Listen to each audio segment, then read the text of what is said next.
And welcome to another episode of the Don't Argue with the Facts podcast. Your host, Noah Love, and today we will be going over the NBA playoffs last night. The game twos are in the book between the Cavs and Pistons and the Lakers and Thunder. We will also be previewing the two game threes tonight. Knicks, Sixers, and Spurs, Wolves.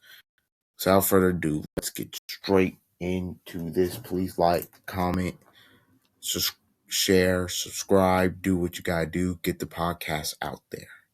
Okay, now let's start here. Last night, Cavs-Pistons.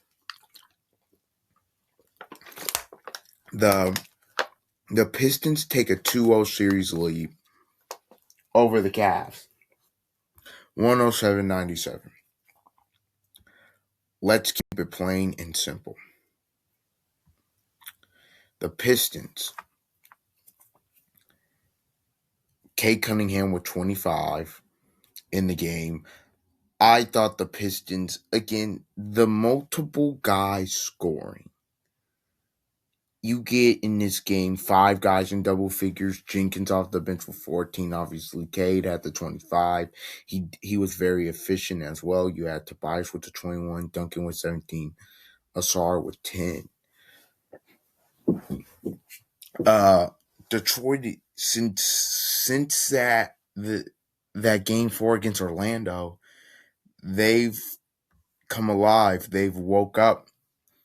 And they've been playing some very good basketball. Tobias Harris has taken his game to another level. Obviously, Cade's been Cade, but it's been a very good offensive show. I think also defensively, I think they've been good this whole playoffs. But in these first games, forcing turnovers, doing what they got to do.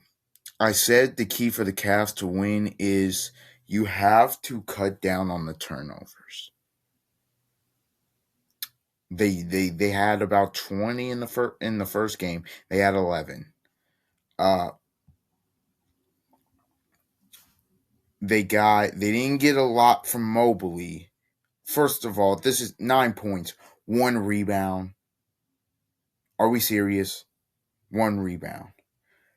1 rebound. Like, man, didn't get a lot from the bench. But look, this is about James Harden.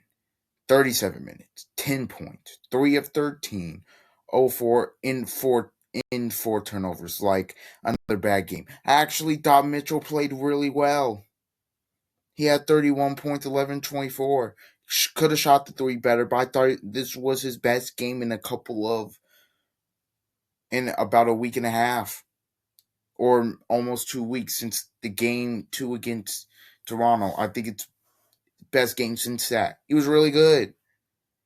Jared Allen was really good last night. The 5 fouls, that obviously doesn't help. But I thought for the most part he was really good. 22-7. He's 7-9. The Cavs will not win if James Harden does not play well. Now, the Cavs on the road and the Cavs at home, two different teams. They shoot the ball better at home, mainly from 3. It's just, if you've seen it, they're a completely different team. However, you're going to need to win a road game in this series if you want to win the series. Detroit did what they were supposed to do, right? They held serve at home. They held serve. Game 3 is on Saturday afternoon at Rocket Mortgage Fieldhouse. I do think Cleveland will win the next 2 games. I firmly believe that. I just don't think, and also they have to, because look, even if you split one and you go back down 3-1 to Detroit, I'm gonna be real, because it's a wrap. It's a wrap. You're not coming back from 3-1. This team, they're not coming back from 3-1. But if it's 2-2, you got a shot. I think they will. Obviously, Detroit, on the road, they did win that game 6 road game against Orlando. On the road, they haven't been great. They've been okay, but in these playoffs, but it's about Harden and like they have to play better. They have to play better. Now would I like Allen and Mobley to both play well at the same time? Yes, that would be nice. But it's about Harden. Mitchell did his part. Mitchell had 31 points. And I've been hard on Mitchell this playoffs. But Donovan Mitchell in game 2 came to play. And he played very, very well. He did, truthfully. But it wasn't enough. Because I'm looking at Detroit. Cade in the Orlando series had to have crazy numbers in order for them to win, right? Because we talked about the matchups and how they couldn't score and whatever. In this series, he doesn't have to have crazy numbers. I mean, he had 25 and 10 last night. That's solid for him. I mean, Duncan had 17. I mean, the role players are just clicking on all cylinders. They're just clicking on all cylinders. The game 5, obviously, when they beat Orlando, they won. But I think that game 6 against Orlando, coming back down from 24 points, that gave them their mojo, their swagger, whatever. Detroit's not a fake 1 seed. Detroit's really good. Now they have to go on the road to Cleveland. Obviously, it's a must win for Cleveland. You don't want to go down 0-3. I do believe Cleveland is going to come out with a certain. You would hope they will come out with a sense of urgency. Also, can't shoot 22% from 3. 732 is not going to cut it, especially when the Pistons are 50% from 3. Okay, not going to cut it, right? They gotta shoot better. You imagine some of the role players for Detroit maybe don't play as well, and your role players do, and you just hope Harden I mean, even if he gets his regular numbers, like this is why I say last night, even if Harden gets like 28 and 5, but is somewhat efficient, they probably win the game. They probably win the game. Mitchell, he had 31 next game. In game 3, he's going to have to do more. Plain and simple. He's going to have to do more for them to win. JB Bickerstaff's doing a heck of a job. And again, another game where the Pistons in this playoffs hold their opponent under 100. So that's good. That for them. Thunder and Lakers now. Let's go here.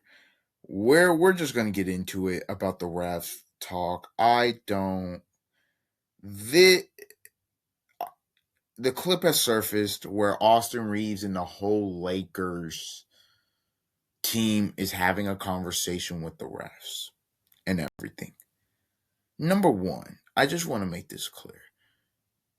Do you know how horrid you have to be to for a team to do this? And look, the refs have been a topic of conversation all season, but especially with OKC, it's been the last 2 seasons. Here's my issue with OKC and the way they're officiated. They get leeway to have a certain physicality that I feel like other teams that play them, they're not afforded. But I will say this, last night, I think the Lakers were afforded that physicality. I thought the refs early in the game said, hey, we're going to let you play. We're going to let you be physical and physical and physical. I'll give the refs credit for that. See, for the Lakers, I'm not going to say their frustrations are valid. First of all, JJ Redick says LeBron has the worst whistle of a superstar that he's seen in this league. That's a lie. That's a blatant lie by JJ Redick. There are people with worse whistles, aka Steph Curry. So that's just a lie. He lied. I'm gonna be real. He lied. I guess that he's seen. Stop it. LeBron's whistle. Oh my goodness, his whistle's so horrid. Give me a break. Like, come on. Number two, this what hurts the Lakers in the argument about the refs is this is not the game to be complaining about. Again, Shea Gill just had 4 fouls through like early in the third quarter, right? They that's what happened. SGA's been okay this series. He only had 22 last night. I think he had 20 the game before. The reason that you lost, I thought the Lakers played a pretty good ball game, but the reason you lost is because you let Ajay Mitchell get 20, you let Cason Wallace get 12, you let McCain in 18 minutes get 18. Like, that can't happen. You let Chet get 22, it can't happen. Period, point blank. That cannot happen if you want to win.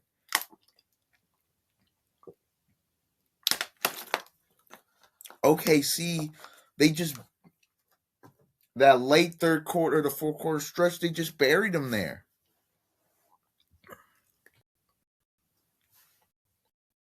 LeBron James, I thought, has played a good series, but the rest, look, I get it.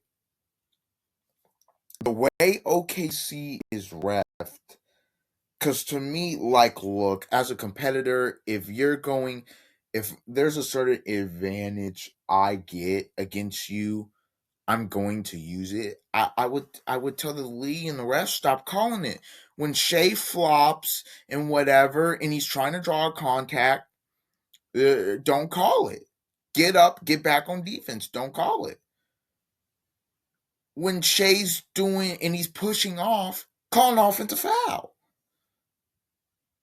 Like, don't just let this team think they can get, just because of their defending champs, they can just flail and get away with anything. And this is another thing. Flopping has hurt the league. I know Jaylen Brown said it on his Twitch stream, and look, he wasn't wrong. Like what he said was not wrong, but right message, wrong messenger. Because, brother, you do it too. You do it too. So stop it. But yeah, there's only yeah.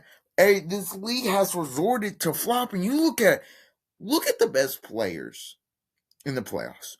Jokic is flailing his arms. He's flailing. SGA's flailing. Brunson's throwing his head back. And Embiid's going to the deck every time. Part of the reason why he's hurt all the time, he's going to the deck every time. Oh my goodness, I just got killed. Even though the guy's like 6 foot 210 and I'm half his size, but whatever. He's going to the floor. LeBron, I don't care what anybody says. LeBron James started this whole mess when him and Wade and Paul, yes, and Chris Paul and all these other guys were flopping, hitting the floor, all that. Now it wasn't as bad, but still.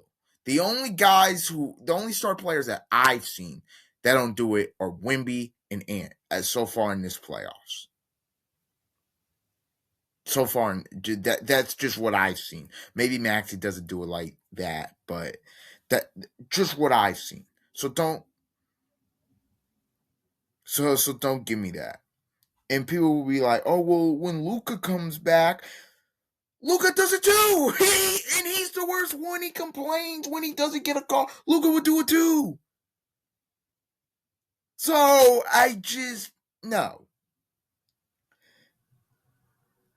No. Let's stop it. Look, these are great players, but the flopping, I do agree with Jaylen Brown. The flopping has ruined the league. The flopping's got to stop. Point blank, period. It has to stop. Number three, the refs aren't why you lost this game. The reason you lost this game is because the OKC Thunder are just a better basketball team. They have more role players. Again, I did the role players. Hardenstein 10-9. Chet gets 22. Mitchell, he's usually a bench player. Usually comes off the bench. He gets 20. You got Jalen Williams, not J Dub, the other Jalen Williams. He comes in 15 minutes. He gets you 7. I think he was a positive in their plus minus. Yeah, he was a plus 12. Uh, Caruso was a plus 17. Casey Wallace, good in the game, was a plus 17. Just have better role players than you.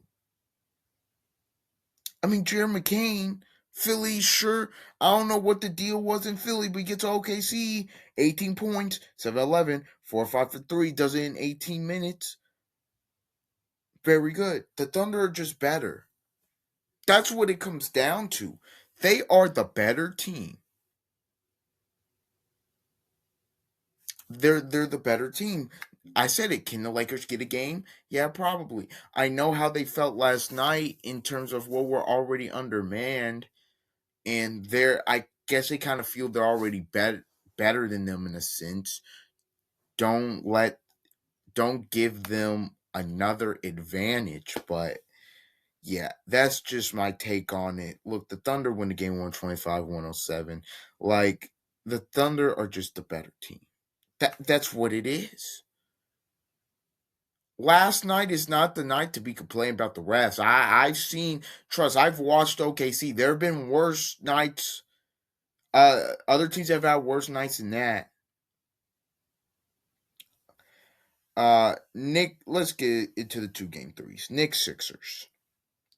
Knicks Sixers. I don't know if Embiid's going to play tonight. He's questionable. Philly's favored by 2.5.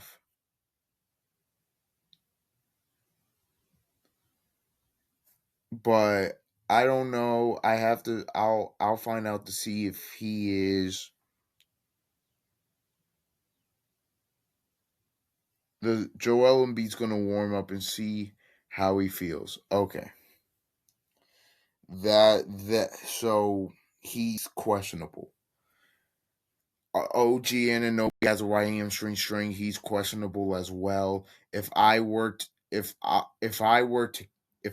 guess, Embiid will probably play, and OG will probably sit because that hamstring. I know he's day to day, man. You don't play with that. You can't play with a hamstring. Now I know Embiid has an ankle and a hip. Who knows? Maybe they're both out. Like, you don't know, but I just think if I was betting on one of the two had to be out, I would probably think OG, especially because the Knicks are up 2-0 here too. And I think you still feel like you could probably beat them without OG. Although OG, second best player. If OG is out tonight, that changes the thing. That changes things from the Knicks' perspective because he's been. You can make the argument he's been their second best player in this playoffs. Uh, Third for sure. He's been incredible in terms of his catch and shoot ability, uh, driving to the rack, the defense, the steals, the deflections, all of that. He's been incredible in this playoffs. But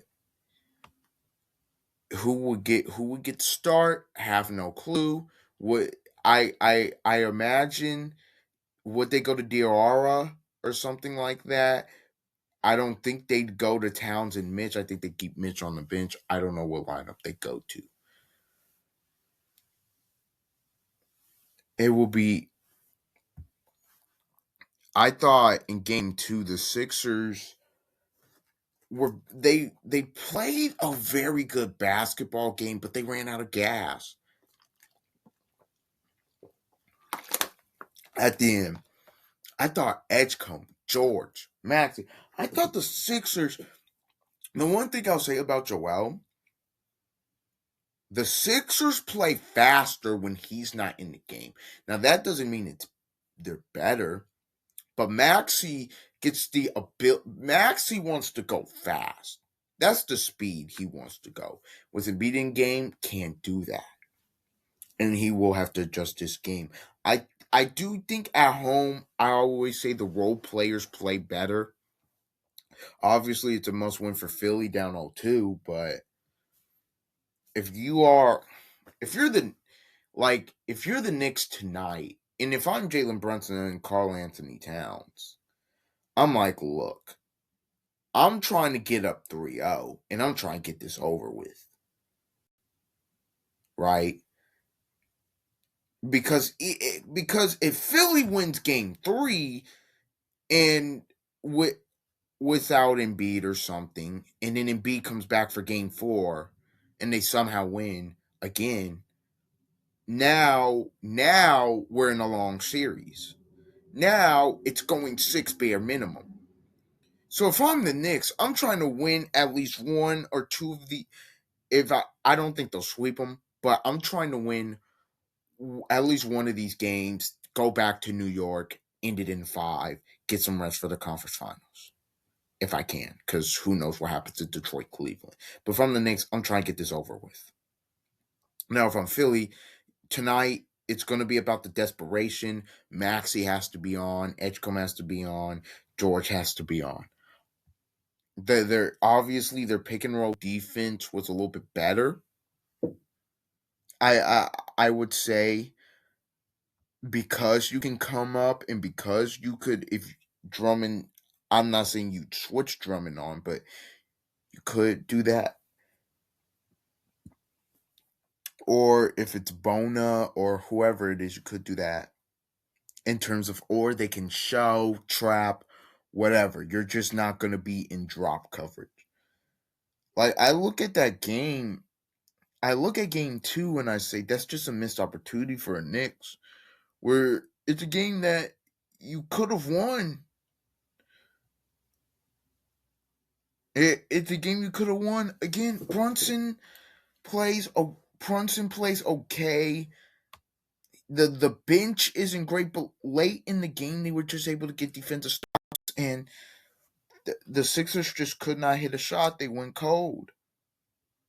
And look, I think Maxey was feeling it because look, he played 47 minutes. Like he went. I know Edgecombe played 40. Played 40. Like the issue with the Sixers is they're not that deep. Now when Embiid comes back, if he does, that'll obviously help the depth a little bit. But yeah, tonight I do think Philly wins. I do think Game 3 is the game they win. I do not think they go down 0-3. I do think tonight Philly energy and a great you're going to get great energy from that crowd, even though there will be some Knicks people there. I do think the role players play better. I do think Embiid probably gives it the go tonight, and OG's probably out, and I think the Sixers win Game 3. Now, on to Wolves Spurs Game 3. I ain't even going to give you a rundown of Game 2. I ain't even gonna give you the rundown. The Spurs, there's nothing to say. The Spurs whooped them straight up. The Spurs defensively really good. Wimby gave you some good numbers. Like Castle played well. Like to me, game 2 that was I told you that was the most I expected 10 to 15 points, but they just dominated. I'm not even talking about that. This is where the series really starts at Game 3 because now this series shifts back to Minnesota, and the the Spurs have now lost a road game on the playoff. They won games 3 and 4 in Portland. Minnesota's not lost a home game, so someone's got to give tonight. Obviously, Timberwolves role players play better at home. Conley, Shannon, McDaniels, obviously. Will Ant be in the starting lineup tonight is a question. The physicality standpoint will be very intriguing to see. He, I think tonight for the Spurs, you're gonna have to weather that early storm. It's game three, series tied 1-1. Minnesota's gonna come out firing, try to fire on all cylinders. I also think as a young team, you're gonna have to keep poise in situations like this. Keeping your poise is always a big key, in my opinion. But yeah, this is going to be a very intriguing game three. I also think a key Wimby. You want to get him involved. Wimby and Fox, mainly Fox. He needs to be aggressive. He needs to play well tonight. If Fox does not play well tonight, Minnesota's going to win. They need him to play well. Obviously, Wimby, you want to get him going as well, but Fox, because look, as good. Look, Portland, Scott Bright future. In my opinion, they're not. They're not the Wolves. The Wolves have been here, done that. They know what it's going to take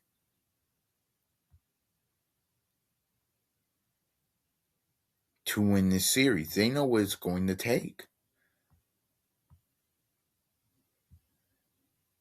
So they know what it takes. So San Antonio, this is really gonna be look, I know people are gonna Spurs are gonna be like we were tied 1-1 against Portland. You saw what happened. Look, in that game three, Portland had y'all on the ropes until they didn't. Obviously, now that was without Wimby. All that, but the Wolves ain't blowing that lead. Wolves, very good basketball team. Obviously, Randall to me is going to have to be big. I'm interested to see. I'm interested to see, obviously, how if Edwards is back in the lineup, how do they defend? How they're going to defend Fox? The fit to me about the Spurs, the Spurs are gonna match the physicality. Like the Wolves know this isn't the Nugget series. Like the Spurs are gonna match their physicality. So then it's obviously all about the skill. To me, Wolves have to win game three. Because now you have to put all the pressure on the Spurs to win game four. And a young team down 2-1 in this scenario, that's t- that that's tough. Again, I say this: if the Spurs win Game Three, now the pressure's on the Wolves to win Game Four to at least make it 2-2. And basically, Game One, what you did is for naught. Like it doesn't matter. If you don't hold serve, you get the home court advantage just to lose it. So yeah, I think tonight. Mm, tonight I'm gonna go with the Wolves tonight. I'm gonna go with the home team. I'm gonna. Mm, you know what? I am. Yeah, I'm gonna stick with the Wolves. I think the Wolves win tonight. I think Ant has a big night. I think the role players play big. I think it's another. I think it's like game one, but I think the Wolves at home put some pressure on the Spurs, and I think the Spurs will go up 2-1 in this best of seven. Also, WNBA starts tonight, actually.